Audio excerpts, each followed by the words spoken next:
Assalamu Walaikum. Hello friends, how are you? Welcome back to my another video.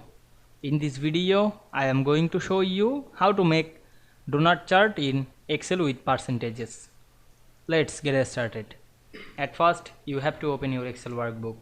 Now you want to make the donut chart. At first, select some data, your sheet. Click and drag on your mouse. Then go to the insert menu. Now I am click the recommended chart option. Then go to the all chart. Now I am select the pie and select the donut chart and click OK.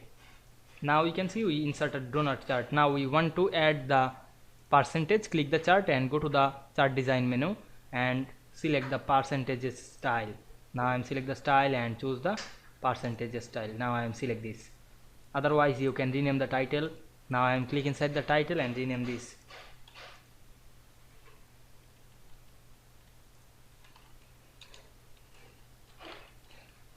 Then select the chart again. You can change the color, otherwise you can add more than style or change the quick layout.